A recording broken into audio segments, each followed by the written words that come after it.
India खबरों की शुरुआत करने से पहले एक नजर हेडलाइंस पर। छत्तीसगढ़ में सीएम भूपेश बघेल ने की फ्री वैक्सीन लगवाने की घोषणा, वादा निभाया तो करीब 91 लाख लोगों के लिए खरीदना होगा टीका। प्रदेश में कोरोना का कहर जारी, कोरोना के नए मामले आए सामने, पिछले 24 घंटे में 175 लोगों की हुई मौतें। प्रदेश में अब कलेक्टर खरीद सकेंगे रेमडेसिविर व दवाएं, बालोद मुंगेली में बनेंगे RTPCR lab, CM Bhupesh Baghel ने दिए निर्देश। कोरोना प्रबंधन पर नए निर्देश, अब छत्तीसगढ़ में संक्रमित मरीजों के दरवाजे पर पोस्टर नहीं लगेंगे, पेंट से लिखे जाएंगे सकारात्मक और प्रेरणादायी नारे। कोरोना पर स्वास्थ्य मंत्री टीएस सिंहदेव ने कहा कि लॉकडाउन से दुर्ग रायपुर से संक्रमण में आई कमी, बस्तर में वृद्धि। केंद्रीय राज्य मंत्री रेणुका सिंह का बयान, कहा कोरोना से लड़ने राज्य सरकार को जितना पैसा चाहिए मिलेगा, लेकिन ईमानदारी से करे काम। आप देख रहे हैं के न्यूज, खबरों का सारथी। दंतेवाड़ा में कई बड़ी नक्सली वारदातों में शामिल दुर्दांत नक्सली कोसा को फोर्स के जवानों ने ढेर कर दिया है। जवानों ने आज तड़के विशेष अभियान के तहत नक्सलियों के गढ़ में घुसकर यह सफलता हासिल की है। मुठभेड़ में जवानों ने 5 लाख रुपए इनामी के नक्सली को मार गिराया है। मुठभेड़ के बाद जवानों ने मौके पर नक्सली का शव और हथियार समेत अन्य सामान बरामद किया है। दंतेवाड़ा एसपी डॉक्टर अभिषेक पल्लव ने बताया कि मुखबिर से नक्सलियों की मौजूदगी की सूचना मिलने के बाद डीआरजी के जवानों को अरनपुर थाना क्षेत्र के नीलवाया के जंगलों में रवाना किया गया था। इसी बीच नक्सलियों ने जवानों पर फायरिंग करना शुरू कर दी। हमला होते देख जवानों ने मोर्चा संभालते हुए जवाबी कार्रवाई भी की। घंटे भर चली मुठभेड़ के बाद भारी पड़ता देख नक्सली फरार हो गए।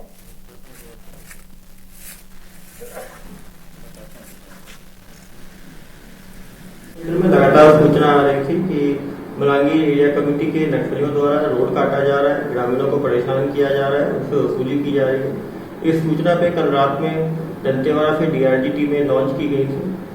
आज सुबह तड़के 6 बजे जो है मलांगी एरिया कमेटी के नक्सलियों के साथ करीब 15-20 मिनट फायरिंग चली, जिसके बाद सर्चिंग में एक पुरुष माओवादी का शरीर हमने रिकवर किया।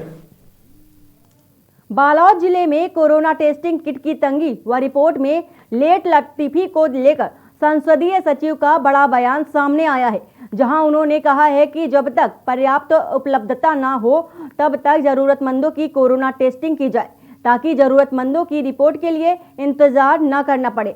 सभी दल व समाज के प्रतिनिधियों को केंद्र सरकार से टेस्टिंग की ज्यादा देने की मांग करनी चाहिए। वहीं प्रवासी श्रमिकों के आने का दौर भी शुरू हो गया है, इसलिए टेस्टिंग किट ज्यादा जरूरत पड़ेगी। और जिसको लगता है कि हमको अपनी प्राथमिकता के आधार पर इसको हम टेस्ट करें, तो उस हिसाब से उन्होंने कहा है माननीय मंत्री जी ने कि सबसे पहले ज़रूरतमंदों को उसकी आरटीपीसीआर टेस्टिंग की सुविधा सबसे पहले उनको मिलनी चाहिए, ताकि हम उस रिपोर्ट को वेट करने में, जैसे हमका 5 से 6 दिन 7 दिन लग जा रहा है, उसमें हमको त्वरित 1 से 2 दिन में उसका रिपोर्ट मिल जाए, टेस्ट का रिपोर्ट मिल जाए, ताकि उसकी हम इलाज की सुविधा बहुत जल्दी कर सकें। और साथ ही टेस्टिंग किट जो होता है केंद्र से आना है। और कल का डेट मैं आपको बता देता हूं कि कल केवल 2000 किट दुर्ग संभाग में है। और सोच लिए पूरा दुर्ग संभाग में 2000 टेस्टिंग किट को देना पॉसिबल तो नहीं। और एक यदि हम ब्लॉक की बात करते हैं, लगभग 77 से 100 के आसपास आते हैं। जांजगीर के पेड्री माइनर नहर में रविवार की शाम अज्ञात व्यक्ति का शव मिलने से क्षेत्र में सनसनी फैल गई। कोतवाली पुलिस ने शव को कब्जे में लेकर पोस्टमार्टम के लिए भेज दिया है। वहीं मंगलवार को मृतक की पहचान जांजगीर इंदिरानगर निवासी शंकर लाल के रूप में हुई है।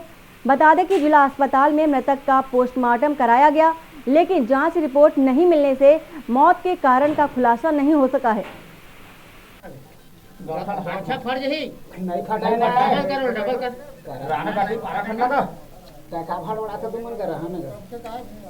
कमर फंसे नहीं लगा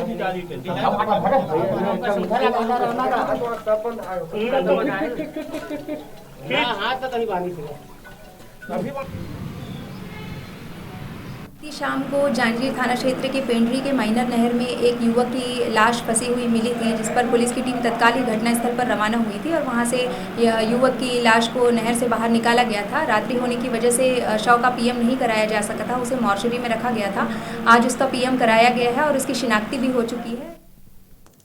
खाद्य नागरिक आपूर्ति व उपभोक्ता संरक्षण मंत्री अमरजीत भगत ने आज बैठक लेकर कोविड-19 संक्रमण से उत्पन्न परिस्थितियों को दृष्टिगत रखते हुए विभागीय कार्रवाई की समीक्षा की। इस बैठक में मंत्री अमरजीत भगत ने सार्वजनिक वितरण प्रणाली में खाद्यान्न एवं अन्य वस्तुओं के भंडारण, आपूर्ति एवं वितरण, आवश्यक वस्तुओं के मूल्य नियंत्रण के संबंध में चर्चा की। वे आपदा काल में कालाबाजारी, जमाखोरी, मुनाफाखोरी से बेहद नाखुश थे। उन्होंने इन मामलों से सख्ती से निपटने के निर्देश अधिकारियों को दिए और साथ ही उन्होंने खाद्य विभाग के संचालक को निर्देशित करते हुए कहा कि आवश्यक वस्तुओं को अधिक दाम पर बेचे जाने पर सख्त कार्रवाई की जाए।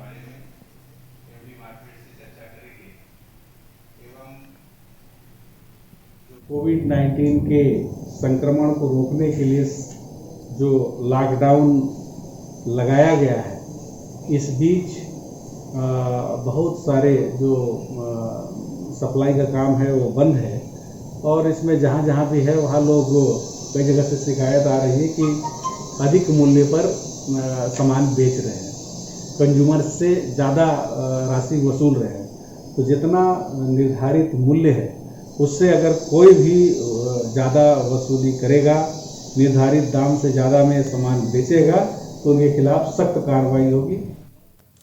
संसदीय सचिव और जगदलपुर विधायक रेखचंद जैन ने सोमवार को शहर के कई कोविड वैक्सीनेशन सेंटरों में पहुंचकर वहां ड्यूटी कर रहे नर्स और स्टाफ का हौसला अफजाई किया।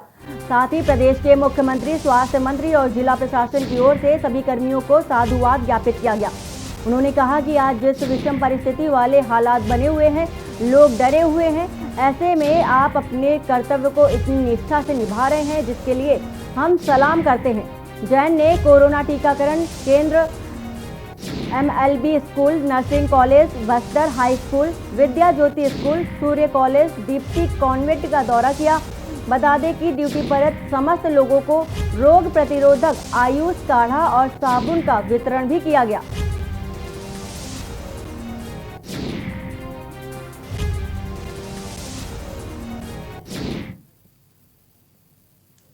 सरगुजा जेल में लगातार कोरोना संक्रमण के मामले बढ़ रहे हैं, बावजूद इसके नागरिक सुधरने का नाम नहीं ले रहे हैं। कलेक्टर द्वारा लगाए गए लॉकडाउन का उल्लंघन कर बेवजह सड़क पर लोग घूमते नजर आए। वहीं अब प्रशासनिक अमला ऐसे गैर जिम्मेदार लोगों को सबक सिखाने के लिए चालानी कार्रवाई कर अर्थदंड वसूल रही है। शायद अंबिकापुर नहर में शहर के साथ ही कई ऐसे लोग हैं जिन्हें कोरोना की दूसरी लहर से डर नहीं लगता। कलेक्टर द्वारा लगाए गए लॉकडाउन के बाद भी लोग बेखौफ होकर घरों से बाहर निकल रहे हैं। नागरिक इन आंकड़ों को नजरअंदाज कर रहे हैं, लेकिन जिले में रविवार को 506 कोरोना संक्रमित मरीज मिले, जबकि कोविड अस्पताल में 12 घंटे के भीतर 9 लोगों की मौत हो गई। तालाबंदी का कड़ाई से पालन हो सके, इसके लिए प्रशासनिक अमला रोजाना सड़कों पर कार्रवाई करते नजर आता है। बावजूद इसके लोग मॉर्निंग वॉक और इवनिंग वॉक के नाम पर घरों से बाहर निकलकर सड़कों पर घूम रहे हैं। हम लगातार मतलब निरीक्षण कर रहे हैं कि किसी व्यक्ति के द्वारा लॉकडाउन का उल्लंघन तो नहीं किया जा रहा है। कंटेनमेंट जोन जो घोषित किया गया है कलेक्टर साहब द्वारा, इसी कड़ी में आज सुबह निरीक्षण किया गया, भ्रमण किया गया पूरे अंबिकापुर शहर का। तो लगभग ऐसे 63 मामलों में 23,000 की चालानी कार्रवाई की गई है। इसमें कुछ लोग थे जो अनावश्यक सुबह घूम रहे थे और इसके अलावा ऐसे कुछ दुकान भी थे जिनको अनुमति नहीं है खोलने की। एक तरफ जहां पूरे बालोद जिले में कोरोना के चलते लॉकडाउन लगाया गया है, तो वहीं दूसरी ओर दल्ली राजहरा निवासी green commando Virendra Singh corona के प्रति लोगों को जागरूक करने का अनूठी प्रकार के अंदाज में दिखे। कमांडो और उनके सहयोगी नाटक के माध्यम से लोगों को अनावश्यक बिना मास्क पहने निकलते हैं तो उन्हें दौड़ते हैं और बिना मास्क के बाहर ना निकलने की सलाह देते हैं। यही नहीं, वर्तमान समय में ऑक्सीजन की कमी को देखते हुए जो व्यक्ति अनावश्यक पेड़ों की कटाई कर रहे हैं उन्हें भी अपने साथ यमलोक ले जाने की बात करते हुए जागरूक करने का प्रयास कर रहे हैं, ताकि लोग बिना कारण बाहर ना निकले और हरे भरे पेड़ों की कटाई ना करें। वार्ड 16, 17 में घूम कर लोगों को जागरूक किया कि आप मास्क लगाइए, सोशल डिस्टेंसिंग का पालन करो। लोगों से निवेदन कर रहे हैं यमदूत बनकर, मानो फिर भी नहीं मानेगा तो उसे ऊपर जाना ही होगा। दंतेवाड़ा जिले में कोरोना वायरस के बढ़ते मामलों को देखते हुए जिला प्रशासन लॉकडाउन किया हुआ है, जिसको देखते हुए पूरा पुलिस अमला मैदान में उतर पड़ा है। ऐसी विपरीत परिस्थितियों में भी आपके हमारे लिए जो लोग अपनी ड्यूटी निभा रहे हैं, ऐसी ही एक महिला दंतेश्वरी महिला कमांडो की कमांडेंट डीएसपी शिल्पा साहू हैं, जो अभी 5 महीने की गर्भवती हैं। कोरोना की दूसरी लहर के बीच चिलचिलाती धूप में भी सड़क पर उतरकर ड्यूटी कर रही हैं। यहाँ भी संपूर्ण लॉकडाउन है। डीएसपी शिल्पा महिला कमांडो के जज्बे को सलाम। नन्हे से बच्चे की जान की परवाह न करते हुए अपना कर्तव्य पालन करते हुए सड़क पर उतरी और बेवजह घर से निकलने वालों को समझाई देती रहीं।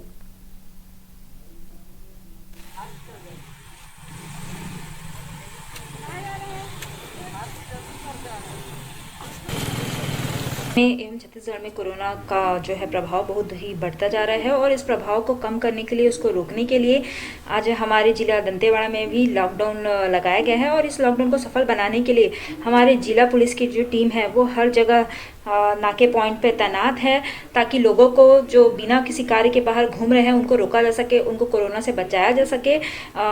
आज इसी तरह ही इसी क्रम में जो है मैं डीएसपी शिल्पा साहू दंतेवाड़ा से एवं मेरी टीम जो है पुलिस की, हम सभी मिलकर लोगों को यही समझाने का प्रयास कर रहे हैं कि वह अनावश्यक घर से बाहर ना निकले।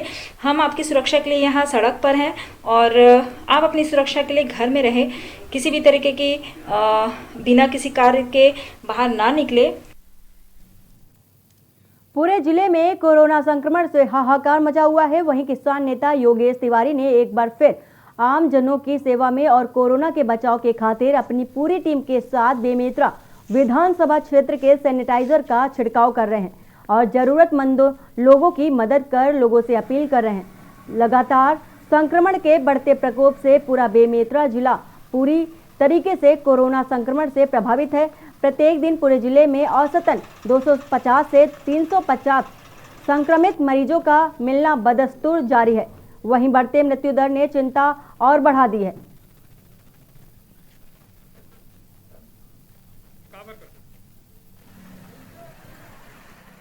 बेमेतरा जिला में कोरोना महामारी को देखते हुए हमारे साथ किसान नेता योगेश तिवारी जुड़े हुए हैं। चलिए हम इससे बात करते हैं कि पूरा जिले में कहां सैनिटाइजर आज किया जा रहा है। जी बताइए। फिर से दूसरी बार कोरोना महामारी बहुत तेज़ी से फैल रहा है। लोगों में डर का वातावरण है, लेकिन डरने की ज़रूरत नहीं है। हम सब मिलकर कोरोना की लड़ाई लड़ेंगे और कामयाब होंगे और हिंदुस्तान को कोरोना मुक्त भारत बनाएंगे। और आज हम लोग इसी कड़ी में माता भद्रकाली के प्रांगण में पूजा पाठ कर हम लोग आज कोरोना छिड़काव के लिए हम लोगों ने फिर से बीड़ा उठाया है। हमारे सभी साथी यहाँ मौजूद हैं, जाबाज साथी, जिनके सहयोग से ये कार्य कर पाने में मैं समर्थ हुआ हूँ, अन्यथा अकेले तो कर पाना मेरे लिए असमर्थन की बात है। और लगातार अभी हम लोग पूरे बेमेतरा में, नगर पंचायत में, नगर पालिका में, इसके अलावा बेमेतरा विधानसभा के सभी गाँवों में हमारी टीम जाएगी और सैनिटाइजर का छिड़काव करके कोरोना को फैलने से, कोरोना महामारी को रोकने के लिए हम लोग हर संभव प्रयास करेंगे। कितना टीम बनाया गया है जिले में? हम लोग 5 टीम में बेमेतरा जिला को हम लोगों ने बांटा है। एक टीम को हम लोगों ने, एक टीम को बेमेतरा प्रॉपर और आसपास के जो गांव हैं उसको लेकर एक टीम को जवाबदारी दी है। दूसरी टीम जो है आपका रायपुर सिंगा रोड से लेकर पूरा नदी के किनारे। उसके बाद जो 2 टीम है वो बेरला ब्लॉक के लिए और एक टीम इधर संडी, सलधा, देवरबीजा, डंगनिया, चिखला, कोदवा होते, ऐसा करके हम लोगों ने 5 टीम हम लोगों ने बनाया और 5-7 गाड़ियों में हम लोग पूरा लगातार सैनिटाइजर का रात दिन छिड़काव करेंगे। तो देख सकते हैं कि योगेश तिवारी किस तरह से जिले में 5 से 6 गाड़ी लगा हुआ है। आज माता भद्रकाली मंदिर प्रांगण में है और यहाँ पूजा अर्चना कर जिले में सभी वार्ड में कोरोना से लड़ा जा सके करके सैनिटाइजर किया जाएगा। दुर्गा प्रसाद सेन के न्यूज़ से बेमेतरा। छत्तीसगढ़ प्रदेश कांग्रेस कमेटी ने कहा कि अखिल भारतीय कांग्रेस कमेटी की अध्यक्षा सोनिया गांधी के द्वारा 18 वर्ष से अधिक की आयु के सभी वर्ग के लोगों को कोरोना के टीका लगाने की सलाह को मोदी सरकार ने स्वीकारा है और 1 मई से 18 वर्ष से अधिक की आयु के सभी लोगों का कोरोना टीकाकरण किया जाएगा। वहीं कांग्रेस पार्टी भी इस फैसले का स्वागत करती है। कांग्रेस अध्यक्ष सोनिया गांधी जी के मांग के बाद प्रधानमंत्री नरेंद्र मोदी और मोदी सरकार ने फैसला लिया है कि 1 मई से 18 वर्ष से अधिक के आयु के लोगों को कोरोना वैक्सीन लगाया जाएगा।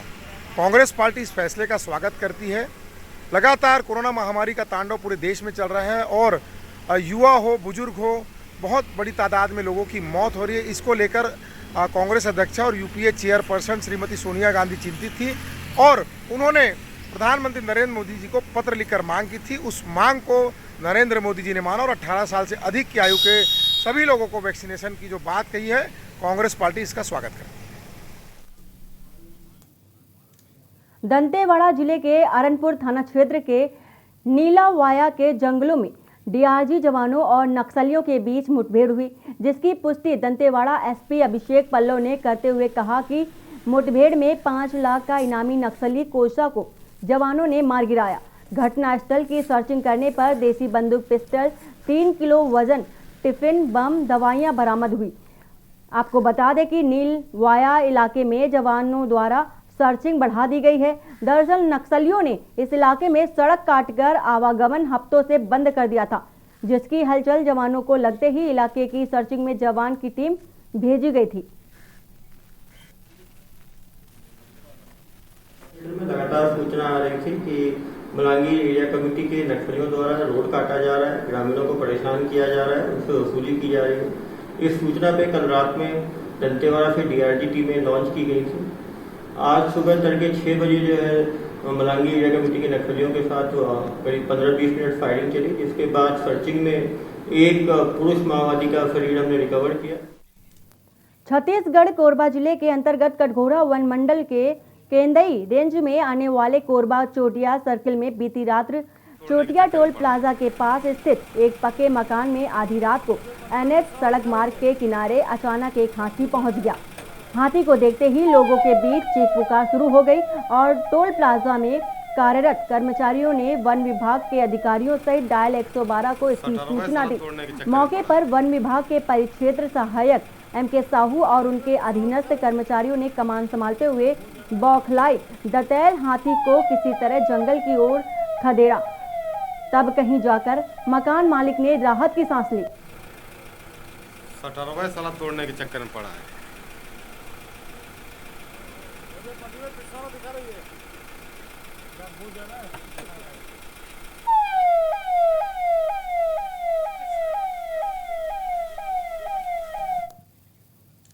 लॉकडाउन का जायजा लेने भ्रमण पर निकले बेमेतरा एसपी ने नियम तोड़ने वालों पर कार्रवाई करने के निर्देश दिए।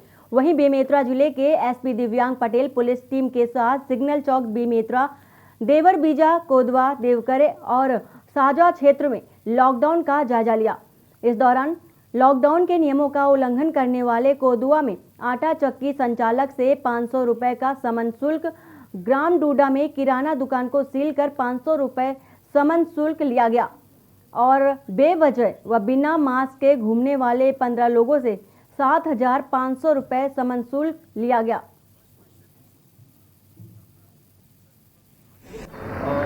पुलिस के द्वारा लगातार चालानी कार्रवाई एवं जागरूकता अभियान चलाया जा रहा है। अभी इस महीने करीब 750 बिना मास्क की कार्रवाई हुई है, जिसमें करीब 3.5 लाख का जुर्माना वसूल किया गया है। और हमारी लोगों से अपील है कि वो जो कंटेनमेंट के जो नियम निर्देशित किए गए हैं उसका अच्छी तरह से पालन करें, ताकि हम जल्द से जल्द कोरोना वायरस के संक्रमण को रोक पाएं। सोमवार को कोविड संदिग्ध की मेडिकल कॉलेज में मौत के बाद बचेली में शवदाहन के समस्या को लेकर जनप्रतिनिधि आक्रोशित हो गए। पालिका अध्यक्ष के मुताबिक बचेली में कई बार बैठकों के बाद भी शवदहन के लिए आज तक कोई भी स्थान सुनिश्चित नहीं किया गया, जिसके चलते शव का अंतिम संस्कार करने में दिक्कत हो रही थी और तनाव बढ़ने के आसार बन गए। आपको बता दें कि विगत कोरोना काल में हुई मौत के बाद शव दहन को लेकर विरोध के बाद मानवता दिखाते मुस्लिम समाज ने शवों को अपने कब्रिस्तान में जगह दी थी। वहीं हिंदू रीति रिवाजों से दाह संस्कार के लिए स्थान सुनिश्चित नहीं किया गया था, जिसके बाद हंगामा शुरू हो गया था।